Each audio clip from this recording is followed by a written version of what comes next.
What you have just seen there was November 2022 in a city in China when millions upon millions of people were on lockdown. They couldn't leave their apartment. Some people couldn't even get food. It was just a horrible time. And these people were screaming, "Let us out, let us out, let us out." But they were all very scared to go to the isolation stroke quarantine centers, which were, well, you can look at some videos quite easily online that they weren't the happiest place.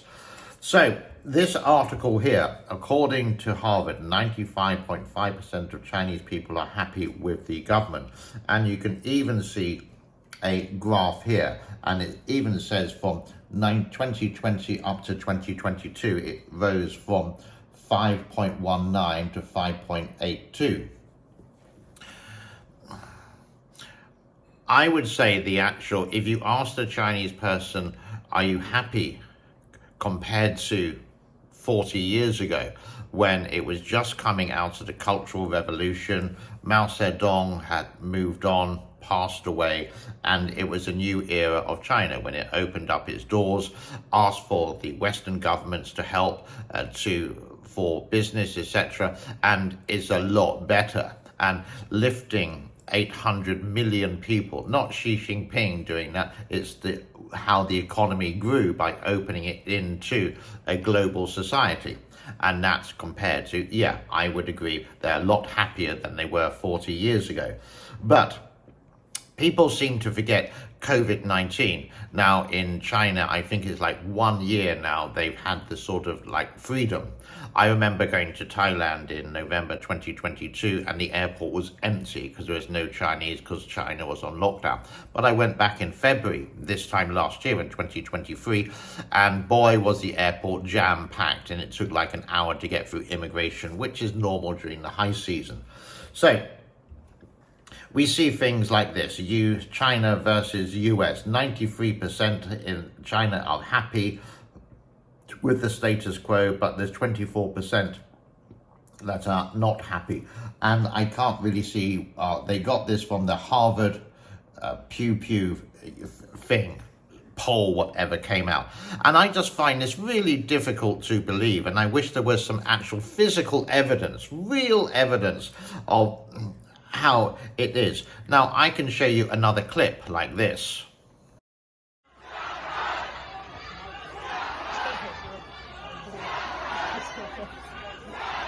Do you think people were happy with the government then? I would say no. But the thing is, you can go to different articles. Now, there's always two sides of the story. What it does is China, once again, is just one side. We can go to the globaleconomy.com, business and economic data for over 200 countries, and just look at this graph.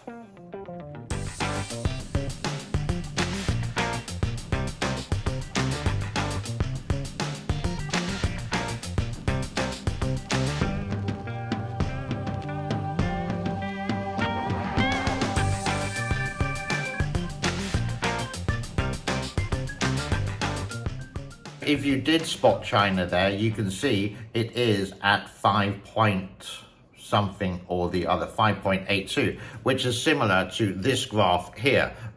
But the happiest country, according to globaleconomy.com, you would say it's Finland. We can move on to a different website called World Population Review. And here you can see this graph.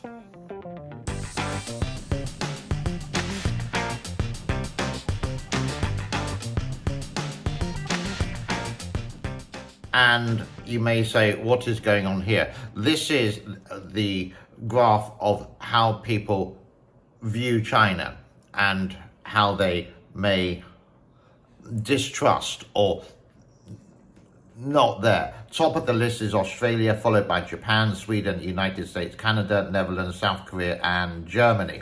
Then it goes all the way down to some countries in Africa. So, Harvard study finds Chinese citizens' satisfaction with government performance increasingly. Really? This is the whole thing. I have spent near enough 6 hours trying to research this, and I can't find any graph apart from one that we showed a little bit earlier. I will show it again here. And that's about it. compared to other graphs from other companies around the world who do this for a living, rather than doing it just as a research program from Harvard. Now, Harvard is, yes, the best university in the United States, but it's not in the world. When I was in university, I did go to Harvard summer business school. Did I learn much? Well, I learned how to drink when I was 18 years old, and that's about it. Really great, but it's just one institute, just one, and I can't find any others, and I've been searching. Now, if there are any people who disagree with me, please, in the comment section below, send me the link to some graphs from reliable sources, international sources. So, one from China, one from Indonesia, one from England, one from America, one from Germany, whatever. I would love to see that to prove me wrong. Yeah? I hope everyone is happy in the world, and I have no problem with China being the happiest people in the world. Congratulations, well done. But it doesn't match to some of the videos that you've seen like this.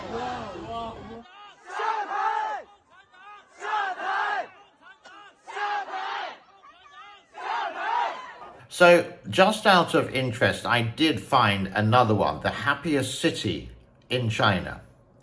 And number one at 70% was Wuhan, followed, and the last one was at the bottom, Haikou, which is in Hainan province, I do believe. It's the island very close to Vietnam, the capital of that province there, which I find very strange. Now, I do like Wuhan myself. I work there. The food is great. The people are lovely. This was way back in the 1990s, and I had a fantastic time. But this was the epicenter of COVID-19. This is where it came from. This is where it started, etc. And you would say, is this kind of a graph provided by Statistica to make it like the best city in all of China with that? Who knows?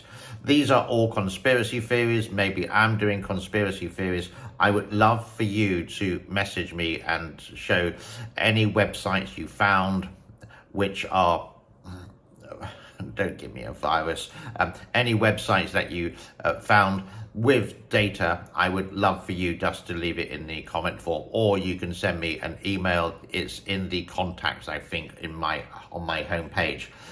Let's leave it there for today. It's food for thought, and I will show you some of the happiest people in the world in China during November 2022. God bless to all. Thank you.